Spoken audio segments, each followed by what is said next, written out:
اعوذ باللہ من الشیطان الرجیم بسم اللہ الرحمن الرحیم۔ سورہ ممتحنہ یہ سورت مدنی سورت ہے، 2 رکوع ہیں، 3 آیات ہیں،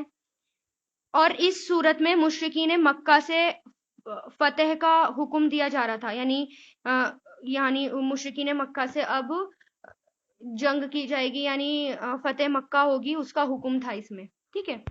تو یا ایھا الذین آمنو، اے لوگو جو ایمان لائے ہو، لا تتخذو، نہیں تم بناؤ، عدوی، میرے دشمنوں کو، یا لگ گیا یہاں پر عدوی یعنی میرے دشمنوں کو، وعدوکم، اور تمہارے دشمنوں کو، یعنی اپنے دشمنوں کو، عدوا، اولیاء، دوست، تلقونا، تم ڈالتے ہو، تلقونا، لام قاف یا اس کا روٹ ہے، مضارع، تم ڈالتے ہو، الیہم، ان کی طرف، بالمودتی، دوستی کا پیغام، وقد، اور در حقیقت، کفر، مودتی یہ خود ایک اسم ہے، یعنی دوستی کا پیغام، یعنی دوستی، وقد، اور در حقیقت، کفرو، انہوں نے کفر کیا، بما، اس کا جو، جاءکم، آیا تمہارے پاس، من الحق، حق میں سے، یخرجون، وہ نکالتے ہیں، رسولہ، رسول کو، و ایاکم، اور تمہیں، ایاکم یعنی تمہیں بھی، ان کے تؤمنو، تم ایمان لائے ہو، باللہ، اللہ پر، ربکم، جو تمہارا رب ہے، ان کنتم، اگر ہو تم، خرج تم، نکلے تم، جہادن، جہاد کے لیے، فی سبیلی، میرے راستے میں، وابتغاء، اور تلاش کرنے کو، مرضاتی، رضامندی میری، تسرونا، تم چھپا کر بھیجتے ہو، سین را اس کا روٹ ہے، تم چھپا کر بھیجتے ہو، متعدی ہے یہ، چھپاتے ہو، یہ چھپا کر بھیجتے ہو، الیہم، ان کی طرف، بالمودتی، دوستی، وانا، اور میں، عالمو، جانتا ہوں، اسے جو، اخفیتم، تم نے چھپایا، خافا یا اس کا روٹ ہے، اخفیتم، تم نے چھپایا، اور جو، اعلنتم، تم نے اعلان کیا، ومن، اور جو کوئی، یفعلہ، کرے گا اسے، منکم، تم میں سے، تو در حقیقت، دلہ، وہ بھٹک گیا، سواء السبیل، سواء السبیل، سیدھے راستے سے۔ یہ آیت ایک صحابی کے بارے میں نازل ہوئی تھی، حاطب بن ابو بلتہ رضی اللہ تعالیٰ عنہ کے بارے میں یہ آیت نازل ہوئی تھی۔ اصل میں ہوا کیا تھا کہ سورت الفتح میں آپ نے سورت حدیبیہ میں اس کے بارے میں آپ اس کے اندر جو حدیبیہ کا ذکر آیا تھا وہ آپ پڑھ چکے ہیں، ٹھیک ہے، اور اس کی دوسری شرط کے مطابق بنو خزاع مسلمانوں کے اور بنو بکر قریش کے حلیف بن چکے تھے، مسلمانوں کے اور بنو بکر قریش کے حلیف بن چکے تھے۔ آپ کو پتہ نا مسلمانوں کے ساتھ کون تھا؟ بنو خزاع۔ تو لوگ جو تھے قبیلے کے سہارے چلتے تھے، اکیلا کوئی نہیں چلتا تھا وہاں پر۔ یہ بھی آپ کو بتا چکی ہوں کہ عرب کا جو معاشرہ تھا، سوسائٹی تھی، وہ قبیلہ سسٹم تھا، ٹرائبل سسٹم تھا، اکیلے نہیں چلتے تھے، ٹرائب ساتھ ساتھ ہو کر چلتے تھے، اور قبیلے میں آپس میں اتحاد کرتے، حلیف بنتے۔ تو اس صلح کے 1.5 سال بعد، یعنی جو حدیبیہ ہوئی تھی اس کے 1.5 سال بعد، بنو خزاع اور بنو بکر کی آپس میں لڑائی ہو گئی، مطلب ایک مسلمان کا حلیف تھا اور ایک قریش کا حلیف تھا، دونوں کے بیچ لڑائی ہو گئی، جبکہ معاہدے میں آپس میں لڑائی کرنا منع تھا، کانٹریکٹ کیا تھا؟ آپس میں لڑائی نہیں کریں گے، لیکن پھر بھی لڑائی ہوئی۔ قریش نے اس معاہدے کے خلاف خلم خلا بنو بکر کی مدد کی، کیونکہ یہ بھی تھا کہ کوئی بھی اپنے حلیف کی مدد نہیں کرے گا، لیکن انہوں نے اس معاہدے کے خلاف خلم کھلا مدد کی، اور انہیں ایسا کرنا نہیں چاہیے تھا۔ اور جب بنو خزاع نے حرم میں پناہ لی تو انہوں نے انہیں وہاں بھی نہ چھوڑا۔ اس واقعے کے بعد بنو خزاع کے 40 اونٹ پر سوار لوگ مدینہ میں آئے حضور پاک صلی اللہ علیہ وسلم سے فریاد کرنے کے لیے، کیونکہ مسلمان ان کے حلیف تھے اور یہ لوگ مدد کے لیے آئے تھے۔ آپ صلی اللہ علیہ وسلم کو قریش کی اس یعنی جو انہوں نے بد عہدی کی تھی، اس بد عہدی پر بہت زیادہ افسوس ہوا کہ انہوں نے معاہدہ توڑ دیا اور اپنے حلیف کا ساتھ دیا۔ لہٰذا قریش کے لیے آپ صلی اللہ علیہ وسلم نے کچھ شرطیں رکھی تھیں۔ پہلی یہ کہ بنو خزاع کے مقتولوں کا خون بہا ادا کیا جائے، یعنی رسول اللہ نے ان کو پیغام بھیجا کیونکہ انہوں نے عہد توڑ دیا تھا۔ اب رسول اللہ نے ان کو میسج بھیجا اور اس میں شرطیں رکھی۔ کیا شرط رکھی؟ پہلی شرط یہ کہ بنو خزاع کے جتنے بھی تم نے لوگ مار دیے ان کا خون بہا دو، یا پھر دوسری شرط یہ رکھی یا پھر قریش بنو بکر کی حمایت سے دستبردار ہو جائیں، یعنی ان کی حمایت چھوڑ دیں، یہ شرط رکھی۔ تیسرا یہ کہ اعلان کیا جائے کہ حدیبیہ کا معاہدہ ختم ہو گیا۔ اچھا، معاہدے میں کیا تھا؟ 10 سال تک لڑائی بھی نہیں کریں گے۔ تو رسول اللہ نے کیا کہا کہ آپ اعلان کر دو کہ معاہدہ جو ہے وہ ختم، یعنی 1.5 سال بعد کا ہی یہ واقعہ ہے، ان تینوں میں سے کچھ ایک قبول کر لو۔ تو انہوں نے یہ ظاہر کیا کہ ہم ان کی شرطوں کو قبول نہیں کریں گے، یعنی ان کا نوجوان طبقہ بھڑک اٹھا کہ ہم ان کے آگے جھکیں، ہم مسلمانوں کے آگے نہیں جھک سکتے۔ جو ان کے ینگ جنریشن تھی وہ بھڑک اٹھی اس بات سے، اور ان میں سے ایک جوشیلے نوجوان نے، یعنی جس کے اندر زیادہ جوش تھا، فرد بن عمر، وہ کھڑا ہوا اور اس نے کہا، قریش کی طرف سے اعلان کر دیا کہ ہم صرف تیسری شرط مانتے ہیں، یعنی ہم معاہدہ توڑتے ہیں، غصے میں آ کر ہم معاہدہ توڑتے ہیں۔ جب میسنجر حضور پاک صلی اللہ علیہ وسلم کا میسنجر واپس چلا گیا تو ان لوگوں کا جوش تھوڑا ٹھنڈا ہوا، ہوش آئی، تو انہیں سمجھ میں آیا کہ ہم نے کیا کر دیا، یہ تو ہمارے ہی خلاف بات ہو گئی، ہم ہی اپنی طرف سے اگر معاہدہ توڑ دیں گے تو مسلمان تو ہمارے اوپر آ جائیں گے یا کچھ بھی ہو سکتا ہے اس کا۔ تو پھر انہوں نے ابو سفیان کو معاہدے کو جوڑنے کے لیے، یعنی معاہدے کو واپس لکھنے کے لیے ان کو مدینہ بھیجا، یعنی ان کا سردار خود گیا، کسی اور کو بھی نہیں بھیجا، سردار خود گیا۔ اس نے آپ صلی اللہ علیہ وسلم سے درخواست کی کہ دوبارہ معاہدہ کیا جائے، لیکن آپ صلی اللہ علیہ وسلم نے کوئی جواب نہیں دیا، آپ خاموش رہے بالکل۔ پھر اس نے حضرت ابو بکر سے کہا، حضرت عمر سے بھی کہا، یہاں تک کہ حضرت عائشہ تک سے سفارش کر ڈالی، لیکن سب نے ایک ہی جواب دیا کہ ہم اس معاملے میں دخل اندازی نہیں کریں گے، سب خاموش رہے۔ پھر اس نے لاچار ہو کر اس نے مسجد نبوی میں کھڑے ہو کر ایک طرفہ ہی اعلان کر دیا کہ میں نے معاہدہ حدیبیہ کی تجدید کر دی، یعنی دوبارہ اس کو معاہدے کو کرا، اور یہ معاہدہ امن تھا۔ تو امن تھا اور انہوں نے ہی اس معاہدے کو توڑا تھا، اس لیے یہ گھبرا گئے کہ اب کیا ہوگا، اس لیے وہ سب کے پاس جا رہا تھا سفارش لے کر، کیونکہ اب آپ صلی اللہ علیہ وسلم تو معاہدہ ختم کر چکے تھے، اس لیے آپ نے مکہ پر چڑھائی کرنے کا فیصلہ کر لیا تھا۔ اور حدیبیہ میں یہ تھا کہ 10 سال تک جنگ نہیں ہوگی، لیکن 1.5 سال بعد ہی آپ نے کیا سوچا، اب مکہ پر چڑھائی ہوگی، لیکن ان کی طرف سے معاہدہ ٹوٹ چکا تھا۔ لیکن یہ کام آپ صلی اللہ علیہ وسلم نے بہت زیادہ رازداری سے کیا۔ کیوں؟ آپ ہر جنگ میں اعلان کرتے تھے کہ جنگ ہوگی، کبھی بھی آپ نے ایک دم اٹیک نہیں کیا دشمنوں کے اوپر، بلکہ آپ کیا کرتے تھے، اعلان کر کے جاتے تھے کہ اس ٹائم جنگ ہوگی اور ہم آ رہے ہیں جنگ کے لیے، اعلان ہوتا تھا باقاعدہ، چاہے کوئی بھی کرے اعلان۔ تو اس میں رازداری رکھی گئی، یعنی آپ صلی اللہ علیہ وسلم نے بھنک تک ہونے نہیں دی کہ ہم نے مکہ میں چڑھائی کا فیصلہ کر لیا۔ اس کی وجہ یہ تھی کہ مکہ حرم تھا، اور حرم میں لڑائی کرنا اور اس کی حرمت کے خلاف تھا۔ آپ صلی اللہ علیہ وسلم یہ چاہتے تھے کہ کفار مکہ کو باہر نکال دیں اور لڑائی کی ان کو خبر بھی نہ ہو، یعنی ہم جو ہیں چڑھائی کے لیے آ رہے ہیں ان کو خبر بھی نہ ہو، اور آپ بڑا لشکر لے کر وہاں پہنچ جائیں اور اس سے وہ مرعوب ہو کر، یعنی ڈر کر مقابلے کے لیے سامنے نہ آئیں۔ آپ کا یہ پلان تھا، یعنی اس کے 2 فائدے آپ اٹھانا چاہتے تھے، ایک یہ کہ مکہ فتح ہو جائے، اور دوسرا یہ کہ خون خرابی نہ ہو، وہاں پر خون نہ بہے لوگوں کا حرم کے اندر، اور آپ کے ساتھیوں کو اس معاملے کی خبر تھی۔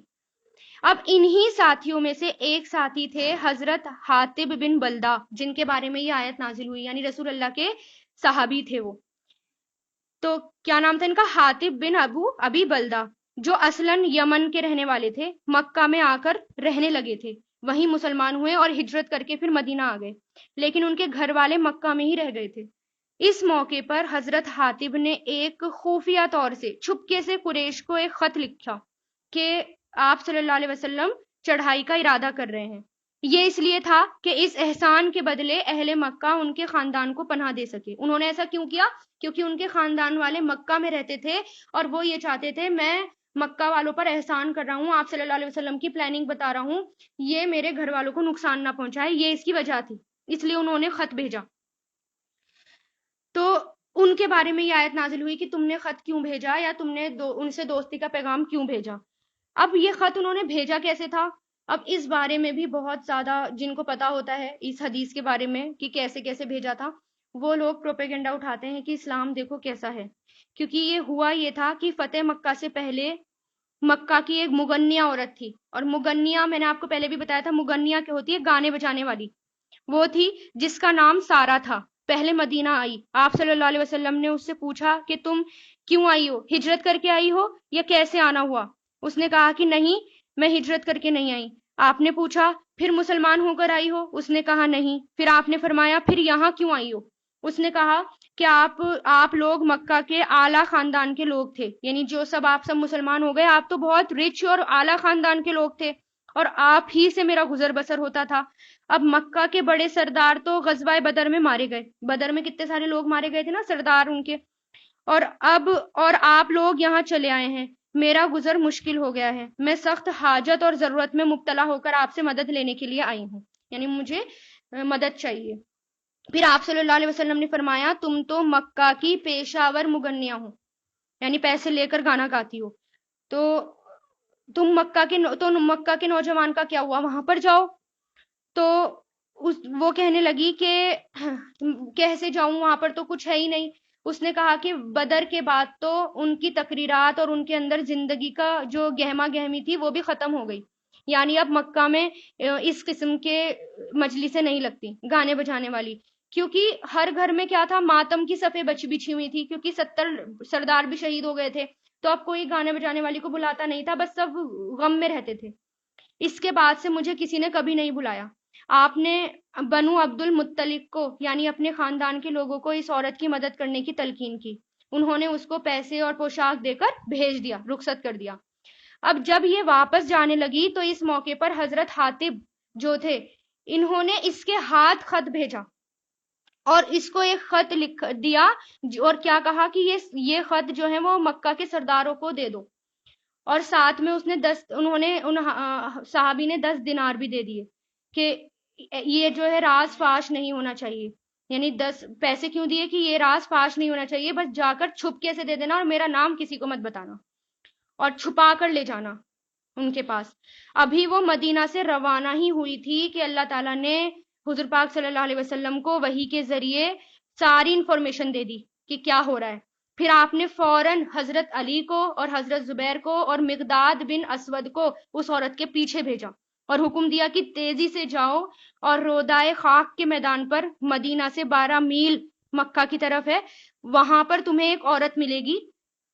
جس کے پاس مشرکین کے نام حاتب کا خط ہے، یعنی یہ بھی بتا دیا اللہ تعالیٰ نے کہ یہ خط حضرت حاتب نے دیا ہے، اور وہ خط اس سے لے لو، جس طرح بھی چاہو لے لو، اگر وہ نہ دے تو اسے قتل کر دو۔ کیونکہ یہ ایکسیپشنل کیس تھا، یہ یاد رکھیے کہ یہ صرف ایک ہی کیس تھا پوری ہسٹری میں اسلام کی جو ایسا ہوا تھا، رسول اللہ نے کہا کہ اگر وہ خط نہ دے تو اسے قتل کر دو۔ یہ اس لیے تھا، اگر یہ خط مکہ والوں تک پہنچ جاتا تو وہ اسلحہ اٹھا لیتے، ہتھیار اٹھا لیتے، ادھر آپ پہنچتے، ادھر وہ ہتھیار لے کر کھڑے رہتے، اور حرم میں خوب خون خرابہ ہو جاتا۔ اس خون خرابے سے بچنے کے لیے یہ ایکسیپشنل کیس تھا جو ایک ہی تھا۔ پھر یہ تینوں صحابی جو تھے فوراً وہاں پہنچے اور اس عورت کو پکڑ لیا، انہوں نے اس سے خط مانگا تو اس نے کہا کہ میرے پاس کوئی خط نہیں ہے، انہوں نے تلاشی لی تو کوئی خط نہیں ملا، انہوں نے دھمکی دی کہ اگر خط دے دو ورنہ ہم تمہاری ساری تلاشی لیں گے، یعنی جسم برہنہ کر دیں گے۔ جب اس نے دیکھا کہ بچنے کی کوئی صورت نہیں ہے تو اس نے اپنی چوٹی سے خط نکال دیا اور دے دیا، اور یہ خط لے کر آپ صلی اللہ علیہ وسلم کے پاس وہ آ گئے، اسے کھول کر پڑھایا گیا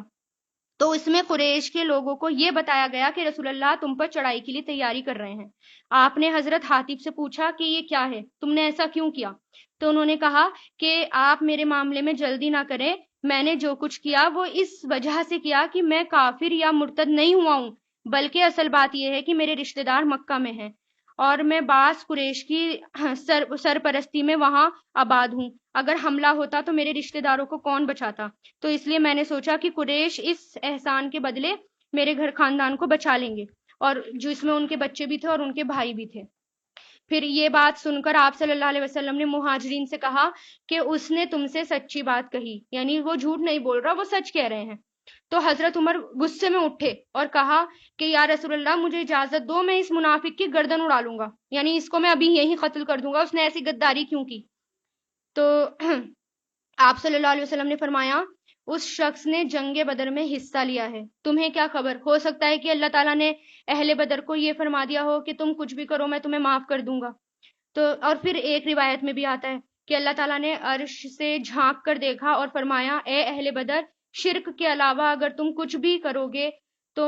یا تم سے کوئی بھی غلطی ہو جائے تو میں تم کو معاف کر دوں گا۔ یہ بات سن کر حضرت عمر رو دیے، انہوں نے کہا کہ اللہ اور اس کے رسول ہی سب سے زیادہ جانتے ہیں، پھر ان کو چھوڑ دیا گیا۔ تو اس کنٹیکس میں یہ آیت نازل ہوئی۔ دوبارہ سنیے یہ آیت، اب سمجھ میں آئے گی۔ اے لوگوں جو ایمان لائے ہو، نہیں بناؤ میرے دشمن کو وعدوکم، اور اپنے دشمن کو دوست، تلقونا تم ڈالتے ہو ان کی طرف، بالمودتی دوستی،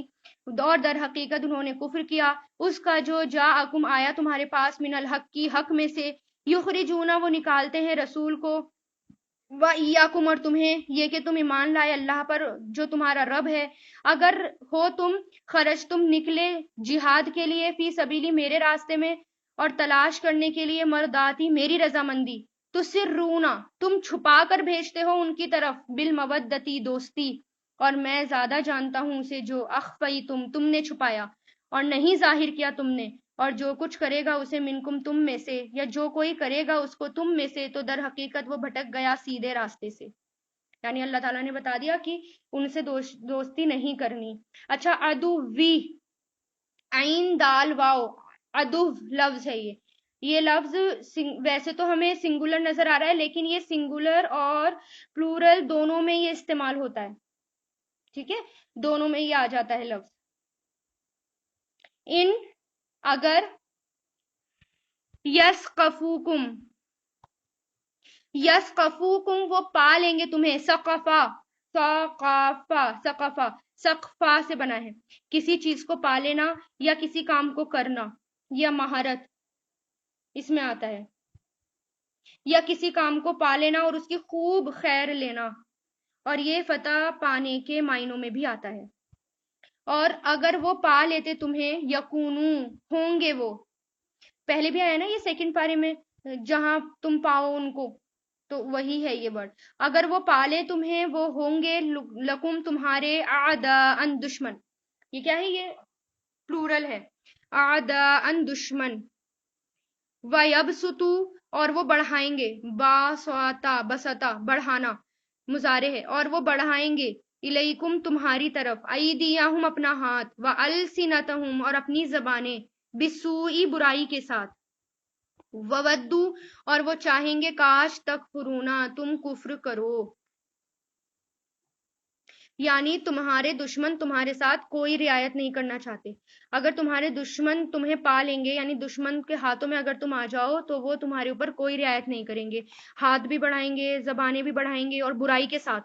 کیوں؟ کیونکہ وہ کافر ہیں، وہ کفر کر بیٹھے ہیں، اس لیے اب ان کے ساتھ رعایت نہیں کرنی، اب انہوں نے بہت حد پار کر دی، ان کے ساتھ رسول اللہ نے ہر طرح سے کانٹریکٹ بھی کر کے دیکھا، رسول اللہ کانٹریکٹ میں جھک گئے، ان کی شرطوں کے مطابق سب ہوا، لیکن وہ پھر بھی باز نہیں آئے، وہ اتنا بھی وعدہ نہیں نبھا پائے کہ 10 سال تک ہمیں لڑائی نہیں کرنی، لیکن اس کانٹریکٹ کے 1.5 سال بعد ہی انہوں نے لڑائیاں شروع کر دی تھی، خود ہی انہوں نے عہد توڑا، خود ہی ان کی طرف سے سب کچھ تھا، اس لیے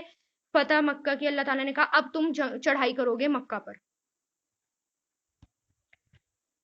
لن ہرگز بھی نہیں، تنفعکم فائدہ دیں گی تمہیں، نفع سے بنا ہے، مضارع ہے، تنفعکم ہرگز بھی نہیں فائدہ دیں گی تمہیں، ارحامکم تمہاری رشتہ داریاں، ارحام رحم سے بنا ہے، رحم کی جمع ارحام، رشتہ داریوں کے لیے آتا ہے، رشتہ داریاں، ولا اور نہ ہی اولادکم تمہاری اولاد، ثم پھر قیامتی قیامت کے، یوما دن قیامت کے، یفصلو وہ فیصلہ کرے گا، یفصل وصل سے بنا ہے، اور وصل جدائی ڈالنے کو بھی کہتے ہیں، اور فیصلہ کیوں کیا گیا یہاں پر؟ کیونکہ فیصلے سے بھی ایک طرح سے جدائی ڈل جاتی ہے، یعنی دو لوگوں کے بیچ میں جدائی ہو گئی یعنی فیصلہ ہو گیا، تو اس لیے یہ دونوں روٹ آتے ہیں، دونوں معنی آتے ہیں، فیصلہ کرنا اور جدائی۔ قیامت کے دن وہ فیصلہ کرے گا، بینکم تمہارے درمیان، واللہ اور اللہ بما اس سے جو تعملون تم عمل کرتے ہو، بصیر خوب دیکھنے والا ہے۔ یہاں پر حاتب بن ابو بلدہ کی طرف اشارہ ہے، یہ اشارہ ان کی طرف ہے، لیکن یہ حکم جو ہے وہ عام ہے کہ جس اولاد کے لیے تم اتنی کوشش کر رہے ہو وہ تمہارے کسی کام نہیں آئے گی، اور نہ وہ رشتہ دار تمہارا کچھ فائدہ دیں گے، اللہ تعالیٰ کی نافرمانی یعنی خالق کی نافرمانی میں مخلوق کی اطاعت جائز نہیں ہوتی۔ اگر آپ اللہ تعالیٰ کی نافرمانی میں مخلوق کی اطاعت کر رہے ہیں تو یہ بہت غلط کام ہے، تو یہ کسی کو بھی نہیں کرنا، کیونکہ قیامت کے دن نہ تو اولاد کام آئیں گی نہ رشتہ داریاں کام آئیں گی، جن کے لیے ہم سب کچھ اللہ تعالیٰ کے حدود کو تار تار کر دیتے ہیں، جن کے لیے اپنے رشتہ داروں کے لیے اپنی اولادوں کے لیے قیامت کے دن سب سے پہلے وہی پلہ جھاڑ دیں گی۔ تو اس لیے اللہ تعالیٰ کی نافرمانی نہیں کرنی، جہاں حکم آیا ہے اللہ تعالیٰ کا اس کو ماننا ہے، اور باقی حفاظت کرنے والا تو کون ہے؟ اللہ تعالیٰ کی ذات ہے، اللہ تعالیٰ ہی سب کی حفاظت کرتے ہیں۔ قد در حقیقت قانت ہے تمہارے لیے اسوتن، اسوا کہتے ہیں نمونے کو، اسوا نمونہ، اس کا روٹ ہے الحمزہ سین یا، حسنتن اچھا، نمونہ اچھا، فی ابراہیم ابراہیم علیہ السلام میں، والذین اور ان لوگوں میں جو معاہو اس کے ساتھ تھے، اس قالو جب انہوں نے کہا لقومہ اپنی قوم سے، بے شک میں براء بری ہوں، بیزار ہوں، خود ایک اسم ہے یہ اسی سے ہے، بری ہوں بیزار ہوں تم سے، ومما اور ان سے جنہیں تعبدون تم عبادت کرتے ہو، من دون اللہ اللہ کے علاوہ، کفرنا انکار کیا تم نے، انکار کیا ہم نے، بکم تمہارا، و بدا اور ظاہر ہو گئی، بیننا ہمارے درمیان، و بینکم اور تمہارے درمیان، عداوت یعنی دشمنی، و اور بغضاء بغض، ابدن ہمیشہ کے لیے، حتیٰ یہاں تک کہ تومنو تم ایمان لاؤ، باللہ اللہ پر، وحدہ جو ایک ہے اس پر، الا مگر قولا کہنا ابراہیم کا، لی ابی ہی اپنے والد سے، لاستغفرن ضرور میں بخشش مانگوں گا تمہارے لیے، وما اور نہیں املکو میں مالک تمہارے لیے، من اللہ اللہ سے، من شیئن کسی چیز کا، ربنا اے ہمارے رب، علیکا تجھ پر ہی توکلنا بھروسہ کیا ہم نے، و الیکا اور تیری ہی طرف، انبنا رجوع کیا ہم نے، اور تیری ہی طرف المصیر لوٹ کر جانا ہے۔ ابراہیم علیہ السلام کی بات بیچ میں کیوں آ گئی؟ کیونکہ ابراہیم علیہ السلام کو اللہ تعالیٰ کیا کہہ رہے ہیں؟ تمہارے لیے وہ بہترین نمونہ ہے، اچھا نمونہ ہے۔ ابراہیم علیہ السلام کو دیکھو، ان کے جو والد تھے، ابراہیم علیہ السلام نے تو اپنے والد کو چھوڑ دیا تھا، یعنی اللہ تعالیٰ کے خاطر انہوں نے اپنے والد کا بھی ساتھ نہیں دیا اور اپنے والد کو چھوڑ دیا تھا، اور پھر ابراہیم علیہ السلام نے پھر بھی اپنے والد کے لیے کیا کہا کہ اپنے والد سے کہا کہ میں اللہ تعالیٰ سے آپ کے لیے دعائیں کروں گا اور مغفرت کی دعا کروں گا، لیکن بعد میں اللہ تعالیٰ نے ابراہیم علیہ السلام کو بھی منع کر دیا کہ آپ اپنے والد کے لیے دعا نہیں کر سکتے مغفرت کی، اور عام مسلمانوں کے لیے بھی یہ حکم ہے جو کافر ہے اس کے لیے مغفرت کی دعائیں نہ کریں۔ تو پھر وہ باز آ گئے، وہ رک گئے، لیکن وہ اپنی قوم سے بیزار ہو گئے تھے، تو اپنے قریبی رشتہ داروں سے، اپنے والد سے اور بھی اتنے سارے رشتہ دار سے ان کو چھوڑ کر وہ چلے گئے تھے اللہ کے خاطر۔ تو تم بھی اللہ کی خاطر، جو کافر ہے یا جو تمہارے ساتھ نہیں ہے، تو اللہ کے خاطر ان کو چھوڑ دو، اور ان کا معاملہ کس پر چھوڑ دو؟ اللہ تعالیٰ پر۔ اور اگر مدد کی بات ہے کہ میں دشمن قوم کی مدد کروں گا، وہ اس لیے کہ وہ میرے گھر والوں کو اور رشتہ داروں کو بچا لیں گے، تو ایسا نہیں ہے۔ بھروسہ ہمیں کس پر کرنا ہے؟ اللہ تعالیٰ پر۔ توکل کس پر کرنا ہے؟ اللہ تعالیٰ پر۔ اس لیے بچانے والی ذات کون ہے؟ اللہ تعالیٰ، اور کوئی نہیں بچا سکتا، اس لیے یہاں پر ابراہیم علیہ السلام کا واقعہ آیا۔ بڑی خوبصورت دعا ہے یہ، ربنا علیکا توکلنا و الیکا انبنا و الیک المصیر۔ تو ربنا لا تجعلنا فتنة الذین کفروا واغفر لنا ربنا انک انت العزیز الحکیم۔ تو اس دعا کو پڑھا کریں، بہت بہترین دعا ہے۔ ربنا اے ہمارے رب، لا تجعلنا نہیں تو بنانا ہمیں، فتنتن فتنہ، للذین ان لوگوں کے لیے جنہوں نے کفروا کفر کیا، واغفر اور تو بخش دے لنا ہمارے لیے، ربنا اے ہمارے رب، بے شک تو العزیز الحکیم زبردست حکمت والا ہے۔ اللہ تعالیٰ سے دعائیں کرتے جائیں، اور مدد کرنے والا کون ہے؟ اللہ تعالیٰ، اور اسی کے اوپر بھروسہ رکھیں، سب معاملہ اپنا اسی پر چھوڑ دیں اور اپنا کام کرتے جائیں، دین کا کام کرتے جائیں۔ لقد در حقیقت کانا ہے لکم تمہارے لیے، فیہم ان میں، اسوتن نمونہ، حسنتن اچھا، لمن اس کے لیے جو کانا ہے، یرجو امید رکھتا، اللہ کی،